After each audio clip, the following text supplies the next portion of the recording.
This sporophyte is a cycad. Cycads are also known as sago palms because of their palm-like appearance. Cycads are dioecious because the male pollen cones and female seed cones are located on separate plants. This cycad is a female because it bears a megastrobilus or seed cone, the leafy brown structure you see in the center. This is a close-up look of a cycad megastrobilus or seed cone that has been partially opened to reveal the seeds. Recall that a megastrobilus is a cluster of megasporangia and that a seed is a mature ovule. This fuzzy leaf-like structure is one of the scales removed from a cycad seed cone. It is a megasporophyll. Note the large reddish-orange seed located alongside two rows of immature ovules. This is a male cycad bearing a microstrobilus or pollen cone. Here is a closer look at the microstrobilus on a male cycad. Remember that the pollen cone is a cluster of microsporangia. These are some of the scale-like microsporophylls removed from a cycad pollen cone. Notice the tiny pollen grains. In seed plants, the pollen represents the male gametophyte. These fan-shaped leaves are from a gymnosperm called Ginkgo biloba, the maidenhair tree.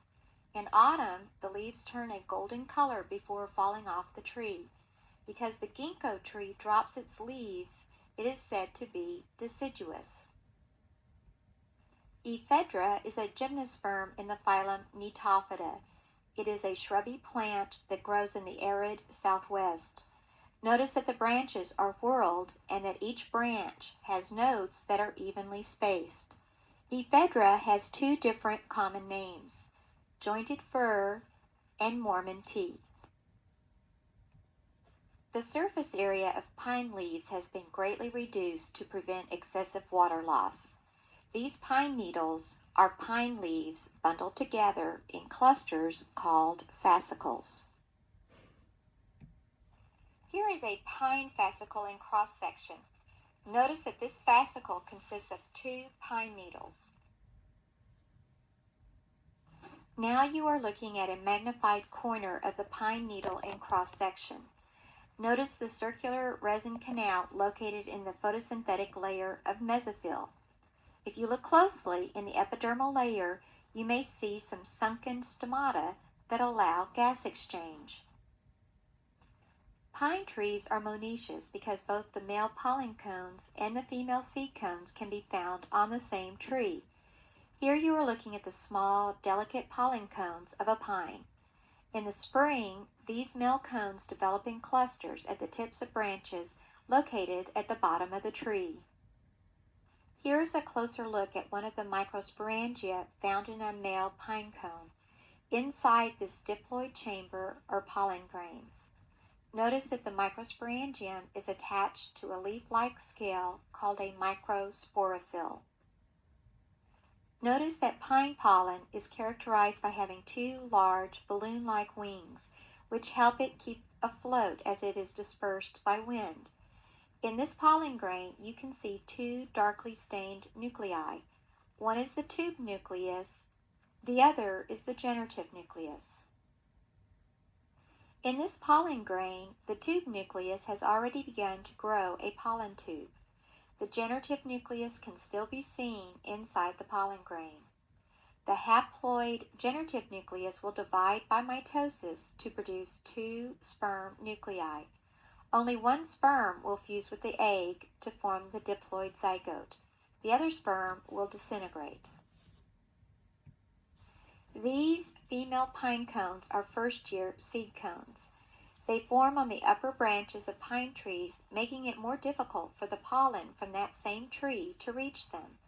Female seed cones are megastrobili, that is, clusters of megasporangia.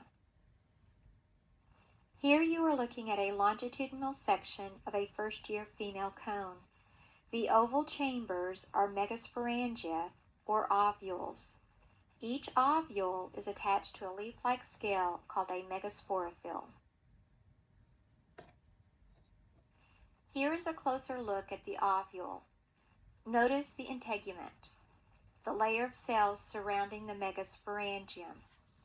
If you look carefully at the integument, you will see a narrow passageway that leads to the megasporangium.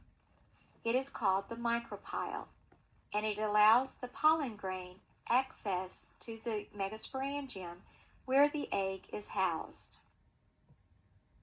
These are second-year seed cones. Once pollination has occurred, the scales or megasporophylls close, preventing any entry of other pollen grains. It will take about a year after pollination for fertilization to occur.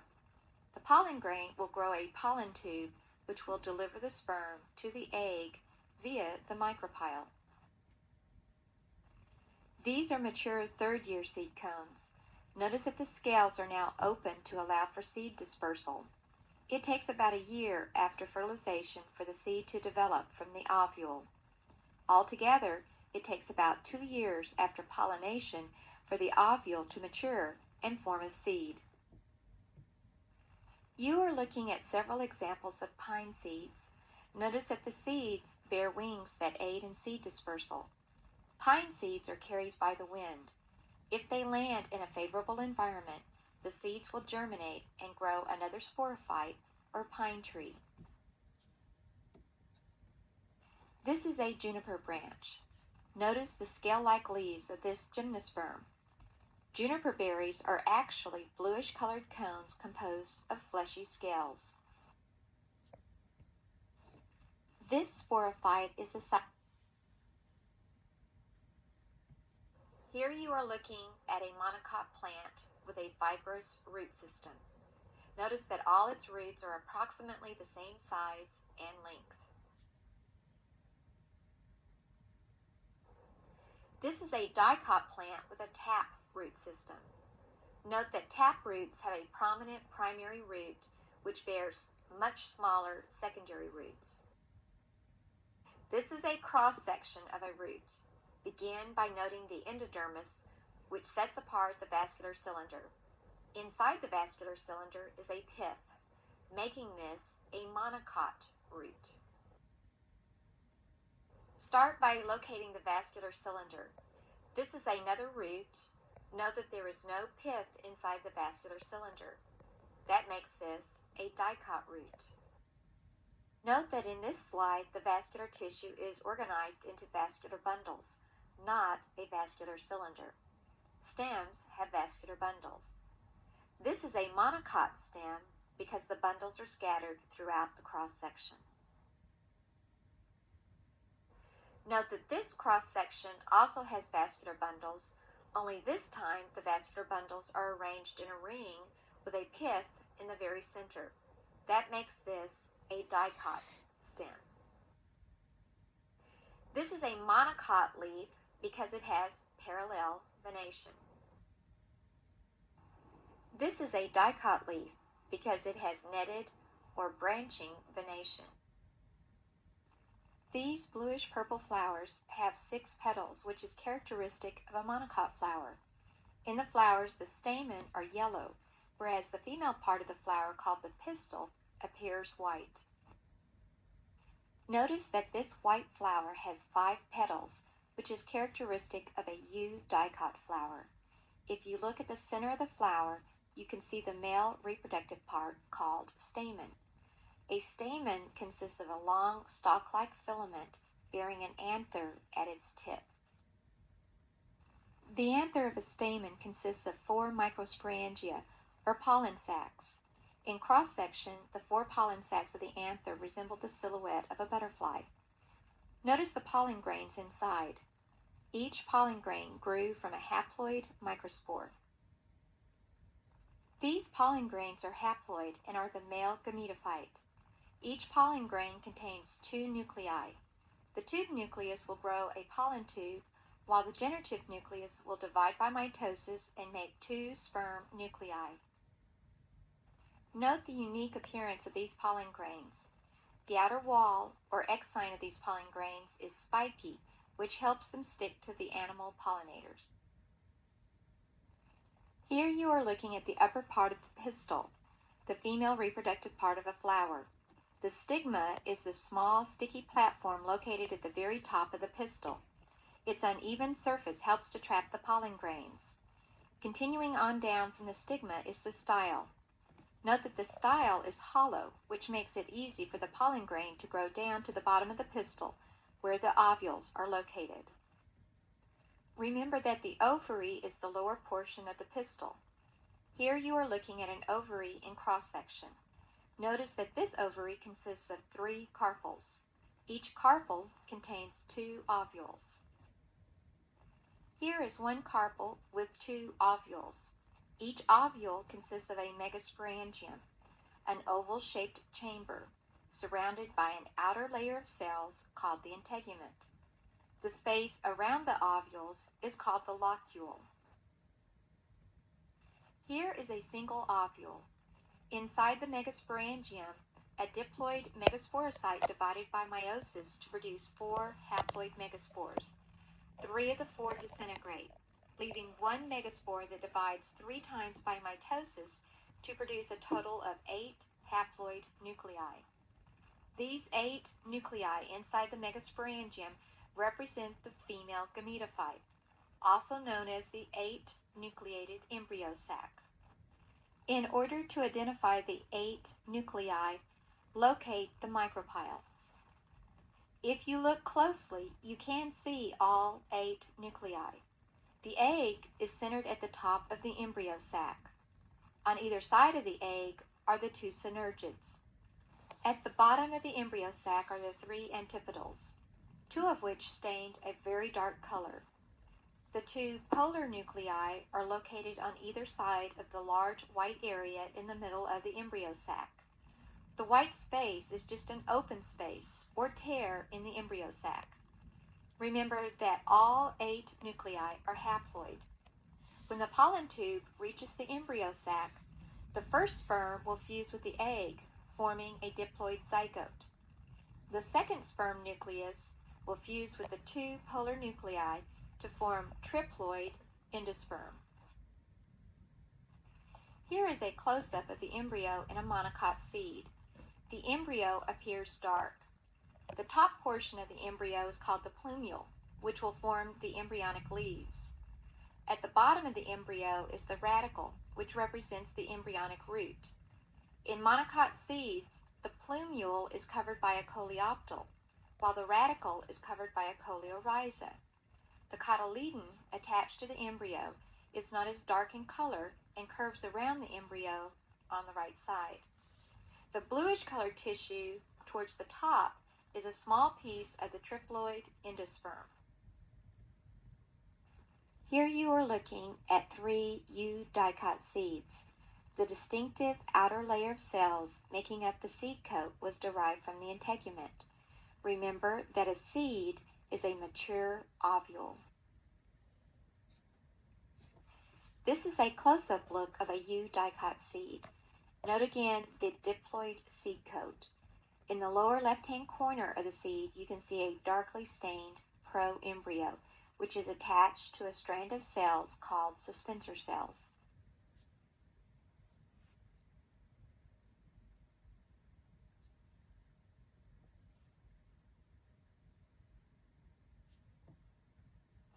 These winged fruit found on ash and elm trees are called samaras.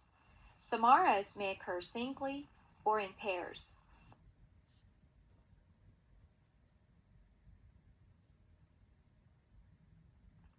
Acorns, hazelnuts, and chestnuts are true nuts, that is, stony fruits with caps called involucres. Apples and pears are pomes, fleshy accessory fruits that develop from the enlarged receptacle that grows up and around an inferior ovary. Because the fruit of a pome has an inferior ovary, all other flower parts, including the pistil, stamen, and sepals, remain attached on the far end of the fruit. When this seed germinated, its cotyledons were pulled above ground, This kind of germination is referred to as epigean development. This plant exhibits hypogean development because its cotyledon stayed below ground after germination.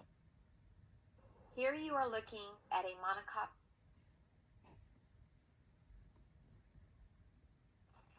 Here you are looking at the tip of a root.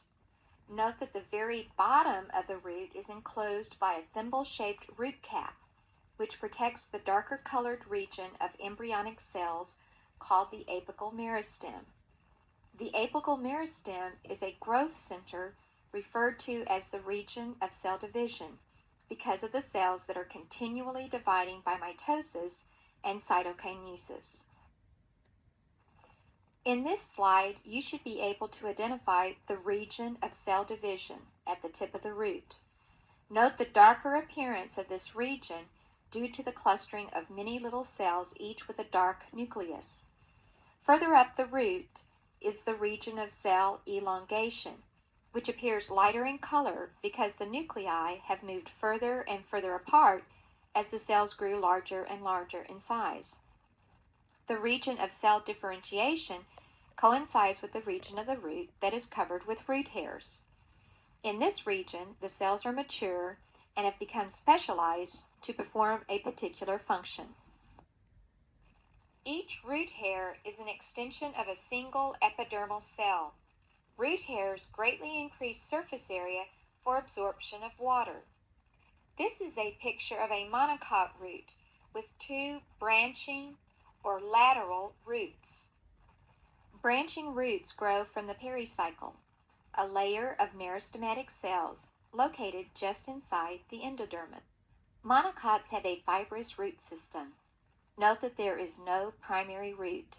Instead, there are many branching roots, all of which are the same size. This is the taproot system of a eudicot. Know that there are small branching roots growing out from the primary root. At the base of corn stalks, you can find sturdy prop roots growing out from the nodes located just above ground. Roots such as these prop roots are called adventitious roots because they are found growing from an unusual region of the plant. This is a monocot root in cross-section. It is a root because all the vascular tissue is located in the vascular cylinder, or central stele, visible in the center of the cross-section. It is a monocot root because there is a pith in the vascular cylinder. The region located between the epidermis and vascular cylinder is called the cortex. Here is a closer look at the vascular cylinder of a monocot root. The ring of red cells in the center is called the endodermis, the innermost layer of the cortex. The Casparian strip is the red waxy lining surrounding the cells of the endodermis, which helps direct the flow of water into the central stele. The bluish cluster of cells inside the vascular cylinder are phloem, and the large red cells are xylem.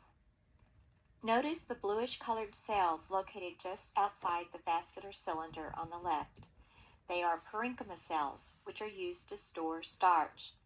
Remember, just inside the endodermis is a single layer of meristematic cells called the pericycle. The pericycle is the tissue that gives rise to branching roots. Locate the xylem and phloem. This is a eudicot root in cross-section. It is a root because it has a centrally located vascular cylinder. It is a eudicot root because there is no pith in the vascular cylinder. Remember that the cortex, located outside the vascular cylinder, is used for storage of starch. Notice again that the endodermis appears red because of the Casparian strip. Just inside the endodermis is the pericycle, which gives rise to branching roots. The large red cells in the center are xylem. The greenish-colored phloem is sandwiched in between the four arms of the xylem. Here you are looking at one of the clusters of phloem. If you look closely between the phloem and the xylem, there is an arching layer of cells, 2 cells thick, that is meristematic called the vascular cambium. When there is secondary growth, the vascular cambium will produce more xylem and more phloem, resulting in a root with a larger diameter. At the tip of this twig is a large apical or terminal bud. On the bottom left, you can see a second apical bud. Apical buds are always located at the tips of stems. The other buds are axillary or lateral buds. Axillary buds are attached at the nodes where the leaves had been attached. Now that the leaves have dropped off, a leaf scar can be seen at each node. The distance between nodes is called the internode. Here is a closer look at two apical buds. Note that each is located at the end of very short stems.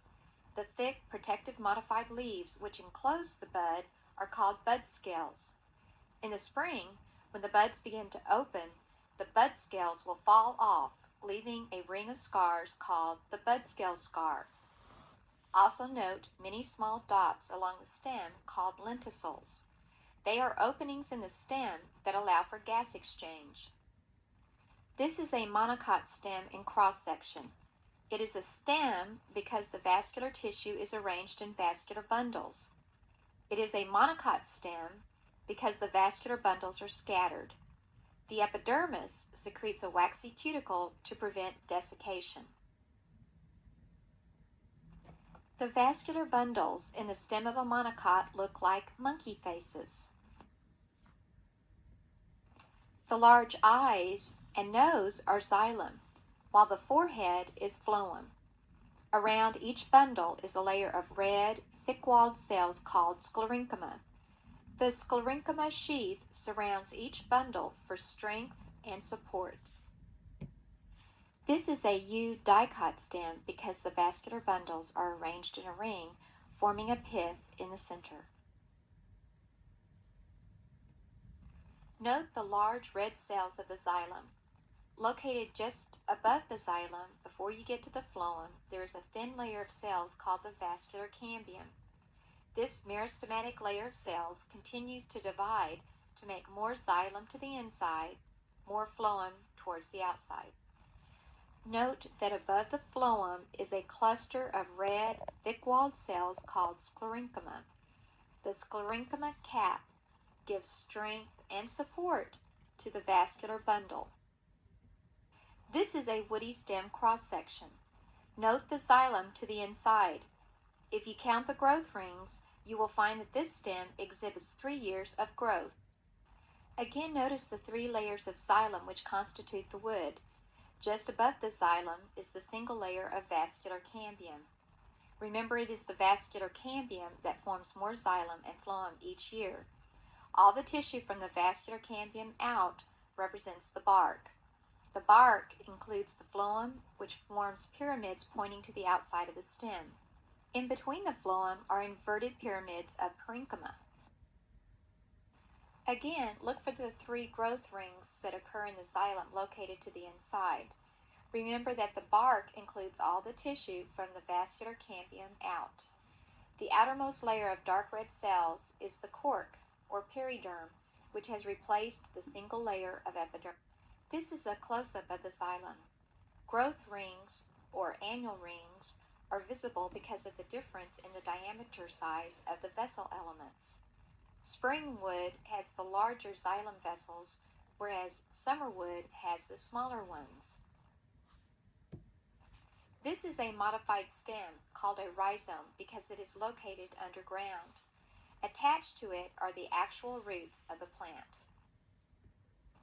Horizontal stems that grow above the ground are called stolons, or runners. Note the nodes and internodes on this stolon. At each node there are both leaves and roots. Cladophyls are modified stems that are photosynthetic, such as in this cactus. Cactus stems are also modified for water storage. Note the spines on a cactus are actually modified leaves. Bulbs are like large buds in that they have a small stem at the base, which is surrounded by fleshy leaves. Onions, garlic, lilies, and tulips all form bulbs. This is a typical U-dicot leaf. The large flat area is the blade. Its tip is called the apex, its edge is the margin, and its bottom is the base. In this leaf, a petiole attaches the blade to the stem. The angle formed between the leaf and the stem is called the axil. Look for an axillary or lateral bud in the axil of a leaf. From the axillary bud out represents one leaf. A corm has a fleshy stem that bears a few papery leaves.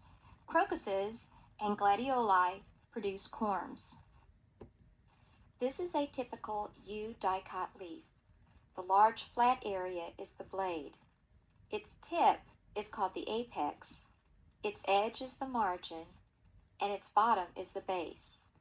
In this leaf, a petiole attaches the blade to the stem. The angle formed between the leaf and the stem is called the axil. Look for an axillary or lateral bud in the axil of a leaf. From the axillary bud out represents one leaf. Eucalyptus leaves are sessile because the blade is attached directly to the stem.